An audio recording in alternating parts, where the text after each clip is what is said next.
Et salut tout le monde, je suis contente de vous retrouver en ce week-end pour vous partager mes dernières plantes, les dernières acquisitions et ou trocs que j'ai pu faire. Je vous en avais partagé certaines sur Instagram en direct, mais j'avais pas tout regroupé ici, donc je me suis dit que ça serait l'occasion. On va commencer tout de suite avec une plante que je cherchais depuis un petit moment. Enfin, si vous aviez vu mon dernier vlog plante, je vous avais partagé un joli cache-pot que j'avais trouvé et je me demandais quelle plante retombante je pourrais mettre dedans. Et vous m'avez donné plusieurs avis, plusieurs bonnes idées, et ça fait un petit moment que cette plante me faisait de l'œil. Donc c'est cette Hoya linearis qui est vraiment trop jolie. Vous la verrez pas entière puisqu'elle est, du coup elle est très grande. Je trouve que son feuillage léger comme ça est vraiment super beau. J'adore, elle est à la fois vaporeuse, aérienne, elle est vraiment trop belle. Et en plus, celle-là, elle est assez grande. Il n'y avait pas 36 modèles ni formes différentes quand j'y étais allée. Au départ, j'y allais pas forcément pour la chercher. Je cherchais un cadeau, à offrir une ZZ plante, vous savez, la Zamioculcas zamifiola, qui est une plante très facile d'entretien.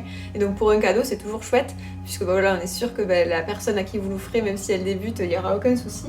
Donc j'étais allée et je m'étais rendue direct au Jardiland de Latte. Je vous l'avais présenté aussi sur Insta. Et je vous avais montré pour la première fois mon étonnement. Je n'avais pas trouvé de ZZ assez grande, assez belle. Donc je suis allée au botanique d'à côté, qui est pas loin. Et je suis tombée sur celle-là. Et là, je me suis dit, oh, je vais craquer. Alors en fait, elle est plus grande que mon cache-pot original que j'avais de Frida. Mais je me suis dit, c'est pas grave, en suspension, elle est vraiment trop belle. Il n'y avait pas donc 36 modèles, comme je vous disais, de différentes tailles. Mais celle-là, elle était tellement jolie. C'est une plante qui apparemment est facile d'entretien. J'ai échangé avec certaines d'entre vous sur Instagram justement, qui me disaient, parce que bon là il y avait un petit livret avec qui disait qu'il faut l'arroser toutes les semaines. Et vous m'avez dit que même non, moins c'est suffisant, qu'on le voit aux feuilles en fait, quand elle sera bougrisse, etc. Là il ne faut pas hésiter à l'arroser, mais que même voilà, on peut largement espacer les arrosages. Et je l'adore. Je vais vous montrer où c'est que je l'ai mise. Je l'ai mise en fait en suspension à ma tringle de baie vitrée. Et je trouve qu'elle ressort hyper bien sur le mur blanc là, c'est super joli, donc je vais vous insérer ça.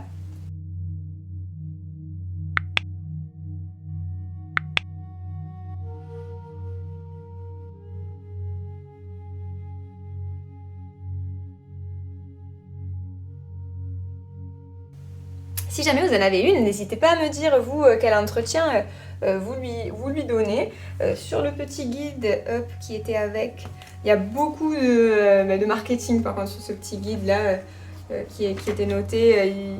Ils mettent en avant le côté dépolluant. Alors bon, j'avais déjà fait des petites recherches à ce sujet, je vous avais fait une vidéo d'ailleurs, sur le fait que oui, les plantes peuvent capter des substances nocives dans l'air pour les transformer, mais qu'en fait il faudrait énormément de plantes dans sa maison pour vraiment avoir le côté dépolluant de notre intérieur. Donc bon, c'est un peu un élément marketing ça je trouve. Sinon, qu'est-ce qu'ils disent? On peut l'installer partout, peu importe, en échange de d'un peu d'eau par chaque semaine, ils disent, et parfois un peu d'engrais, blablabla. Sur la table, au-dessus d'une armoire, au mur, sur le bord d'une fenêtre, ou plus haut dans l'air, que je purifie avec beaucoup d'amour pour toi. Voilà, c'est ça qui mettait en avant dessus. Mais bon, peu importe, moi je la trouve trop jolie. Vraiment, je suis ravie de cette trouvaille-là. Et j'ai trouvé aussi à Botanique une belle ZZ plante pour offrir, voilà aussi. Donc c'était 2 en 1. Elle était vraiment pas chère, alors je me rappelle plus exactement, puisque c'était il y a au moins 3 semaines, peut-être un mois. En ce moment ça passe trop vite. Je crois que je l'ai eu à une quinzaine d'euros, peut-être moins de 20 euros en tout cas, de mémoire. Donc vraiment trop contente de cette plante-là. Deuxième coup de cœur plante, une plante trop jolie aussi, qui retombe, que vous pouvez faire grimper aussi. C'est la plante du mois de Plantabox, et qui est trop belle je trouve. La plante d'intérieur du mois, parce que maintenant il y en a aussi pour l'extérieur. Et celle-ci, donc c'est une Monstera. Alors exactement le nom, retrouvons ça. Monstera standleyana variegata. Certains l'appellent, enfin moi je l'avais déjà vu sous le terme de Phylocobra, de par la forme de ses feuilles, mais c'est bien une plante de la famille des Monstera. Et vous voyez, elle a quelques variégations, elle est vraiment très jolie. J'aime beaucoup le côté vert, le vert vraiment intense de ses feuilles. Et du coup, quand il est parsemé comme ça de petites panachures vert plus clair ou blanche, je trouve qu'il est vraiment trop joli. Donc je suis ravie de cette plante là. En plus, elle retombe. Alors, vous pouvez bien sûr la faire grimper. Vous pouvez la tutorer, la faire grimper. Elle fera peut-être des feuilles aussi un peu plus grandes. Mais moi, je trouve il faudrait que je trouve un beau cache-pot. Mais je trouve qu'en retombant, elle est vraiment très très belle. Elle n'arrête pas de pousser depuis que je l'ai reçue. Vraiment, elle est facile d'entretien, il disait sur le petit guide. Même pour les débutants, il faut juste veiller à ne pas avoir des excès d'eau pour ne pas faire pourrir les racines. Un peu comme toutes les plantes. Hein. Et du coup, elle vous le rendra très bien. Un espace ensoleillé, plus il y aura du coup de lumière, plus vous pourrez avoir comme ça des petits détails sur les feuilles, des petites variégations. Et cette plante-là, je crois qu'elle vient du Guatemala. À chaque fois, ça fait voyager de lire ces petits guides. Chaque fois, vous avez voilà, d'où elle vient, sa description, etc. En plus, le Guatemala, j'adorerais y aller. J'avais discuté avec des voyageurs qui me disaient que c'était vraiment un pays superbe. Et donc voilà, elle a été nommée à l'origine d'après John Stanley, justement Stanleyana, qui a collecté au Guatemala en 1854 le premier spécimen. Et donc elle est originaire des forêts tropicales. Et ce que j'aimais bien, c'était aussi le petit le saviez-vous. C'est toujours intéressant. Ça vous explique là le côté des plantes panachées qui manquent partiellement de chlorophylle et qui laissent apparaître la pigmentation normalement cachée sur les zones qui en sont dépourvues ou avec de faibles quantités. Donc on vous explique aussi que parfois, alors ça je ne le savais pas, pour d'autres spécimens, par exemple les tulipes, ça résulte d'un virus. Pour l'hibiscus aussi, cette différence de couleur. Et certaines espèces sont naturellement panachées. Leur utilité est habituellement d'attirer les insectes pollinisateurs. C'est le cas pour les marques triangulaires pâles que l'on observe sur les feuilles du trèfle par exemple. Alors ça, on se dit c'est fou, je ne savais pas du tout cette information-là. Donc voilà, on apprend tout le temps des bonnes petites choses. Après on vous dit aussi le guide d'entretien, arrosage 1 fois par semaine, lumière indirecte, voilà, culture assez simple comme je vous disais. Et moi j'ai craqué pour ces feuilles. Je trouve que vraiment ces feuilles sont super belles. Et là, en fait, la différence de couleur est très jolie. Moi, j'ai pas forcément beaucoup de plantes à variégation ou panachées, mais j'adore en fait les différences de couleurs que peuvent avoir les plantes. Et puis du coup, quand on les dispose, là, il faut que je trouve sa place. Mais je trouve quand on les dispose, d'avoir vraiment différentes couleurs de vert, plus intenses, un petit peu panachées, je trouve que c'est très joli. Donc je vais voir où je vais l'installer, surtout pour qu'elle soit bien. Et peut-être que d'ailleurs, je la mettrai, vous savez, là où je vous ai montré, où je vais mettre mon Oya qui est suspendue, peut-être que sur cette petite étagère qui est assez bien orientée, pas loin de ma baie vitrée, elle sera bien. Fort possible. Donc voilà pour cette nouvelle plante-là. Je ne sais pas si vous l'avez, vous, chez vous. Et là, je trouve, en plus, on la voit pas partout. Et elle est vraiment pas chère sur le site de Plantabox. Je vais vérifier ça, mais je crois que c'était pareil, un peu moins de 20 €. Alors oui, voilà, c'est à partir de 14,95 €. En fait, il y a deux options qui sont disponibles.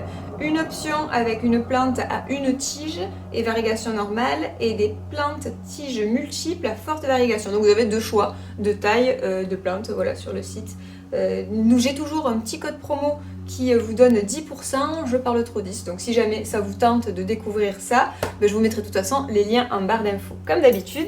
Maintenant, une plante que cette fois-ci j'ai échangée grâce au site Troctaplante. Enfin, je dis site, mais en fait, vous savez, c'est des petits groupes Facebook. Je vous en avais déjà parlé, je pense. En fait, Troctaplante, c'est une initiative qui propose aux passionnés de plantes d'échanger leurs boutures et ou leurs plantes, parfois d'autres choses aussi, des cache-pots, etc. Et il y a des groupes locaux. Donc là, sur le groupe de Montpellier, c'était, je crois, Mathilde qui du coup m'a échangé cette petite plante-là, qui est une petite bouture trop mignonne de Peperomia, à feuilles rondes, je crois rondifolia, ou je sais plus exactement son nom latin, mais qui veut dire à feuilles rondes, qui est trop mignonne. Et moi, je lui ai échangé contre, du coup, j'avais bien bouturé mon philo Brésil, et du coup, ça lui tentait bien. Donc on s'est rencontrés à Montpellier pour échanger cette petite bouture. Trop mignonne, je trouve que ces petites feuilles rondes sont délicates, très jolies. Donc voilà, je vais peut-être pas la laisser dans ce cache-pot, c'est pas celui qui la met le plus en valeur, mais en attendant, comme elle est dans un tout petit pot, je voulais la protéger là. Celle-ci, je crois qu'elle fait ses réserves d'eau dans les feuilles, il faut pas trop l'arroser non plus. Et regardez quand elle fait flétrie, il me semble. Si jamais vous avez d'autres conseils sur celle-ci, n'hésitez pas à me dire. Je crois qu'elle se bouture très facilement. Parce que j'ai une petite feuille moi qui avait été cassée, je l'ai mis sur la terre, on va voir si elle bouture d'ici là. Mais voilà pour ma nouvelle plante Peperomia. J'ai pas tant de Peperomia que ça, mais c'est une famille de plantes assez facile, je trouve, d'entretien aussi. Donc voilà pour cette petite nouvelle, toute mignonne. Je sais pas si vous faites vous des trocs ta plante, c'est vrai que moi parfois j'y vais, surtout au printemps, j'y vais, je vais y faire un tour, je propose des choses, surtout en ce moment où on a pas mal de boutures. C'est vrai que voilà, faut y penser, mais c'est plutôt sympa. Si jamais vous connaissez pas encore, je vous conseille d'aller jeter un coup d'œil, vous pourrez faire de belles trouvailles, aussi de belles rencontres, donc c'est plutôt chouette. Et enfin, pour finir avec la dernière plante, c'est un camélia et c'est une plante plutôt originale puisqu'en fait c'est un théier. Alors exactement l'espèce c'est le Camellia sinensis qui est la variété d'ailleurs utilisée pour la culture du thé en Chine et je savais même pas qu'on pouvait la cultiver chez nous. Donc c'était une grande découverte là cette fois-ci encore grâce à Plantabox qui en fait propose du coup sur son site d'acquérir un théier qui apparemment est une espèce qui se cultive aussi très bien chez nous. Elle est peu cultivée en fait chez nous, mais pourtant c'est une plante apparemment très résistante et robuste. Je crois que j'avais lu qu'il résiste jusqu'à moins 12 degrés, donc c'est assez fou. Après moi là je l'ai mis dans le petit bol qui est proposé en kit, qui est trop mignon. Un petit bol vert dedans et puis j'ai mis les petits copeaux, les petits cailloux au fond, mais je suis pas sûre que ça lui convienne mieux. Je pense que dehors il se portera mieux, en pleine terre je pense qu'il se portera encore mieux, parce que là il y a des feuilles qui sèchent un petit peu, mais bon comme il est robuste il va repartir. J'avais voulu le mettre dans mes plantes d'intérieur avec ce petit pot parce qu'il était vraiment mignon, mais comme il sèche pas mal et que le terreau restait frais quand même, mais vu que vous savez là c'est pas troué, je suis pas sûre que ce soit le mieux, en tout cas pour chez moi, je pense qu'il se plaira encore mieux dehors. Donc je vais voir ça. Mais pour la petite histoire, en fait, c'est un médecin allemand qui en fait séjournait au Japon, qui lui a donné son nom de thé japonaise en 1712 et 40 ans plus tard, un botaniste suédois le renomma T. sinensis. Il ignorait les procédés de fabrication gardés secrets par les Chinois. Il distingua à tort le thé vert et noir, qu'il nommera respectivement Thea virdiris et Thea boea. Suite à cette rectification et unification des deux genres, Camellia et Thea, l'espèce fut définitivement nommée Camellia sinensis. Alors ça c'est pour la dénomination de l'espèce, mais sinon le thé est utilisé depuis des millénaires. Où c'est que j'avais vu l'espèce du coup provient du sud de la Chine.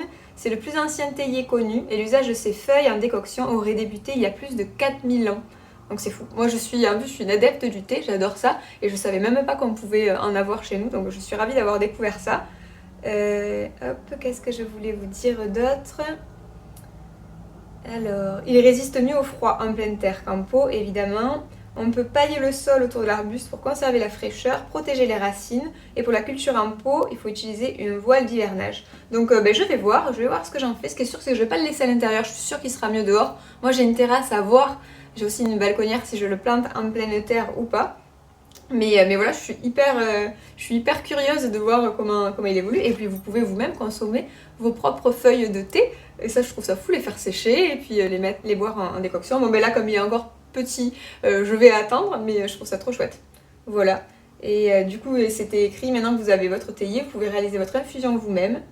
Récolter des jeunes feuilles que vous pouvez faire infuser direct à 80 degrés ou les faire sécher. Donc voilà, vous avez les deux façons. Je trouve ça trop chouette. En plus, moi, j'aime beaucoup les expériences avec que j'ai pu faire du coup auparavant avec les citronniers, avec le manguier, avec pas mal de choses. Et le théier, je n'avais jamais entendu parler avant. Alors bon, c'est pas moi qui l'ai planté, mais j'espère bien le faire pousser et on va voir s'il devient un petit arbuste et voilà, s'il devient assez robuste chez moi. Je vous en reparlerai en tout cas sur la chaîne. J'espère que cette petite vidéo vous aura plu, que vous aurez passé un bon moment. N'hésitez pas à me dire en dessous si vous avez aussi acquéri de nouvelles plantes récemment, quelles sont-elles, et sinon lesquelles plantes vous font de l'œil. Voilà, je serais ravie de découvrir ça. Je vous souhaite un très bon dimanche et je vous dis à la prochaine.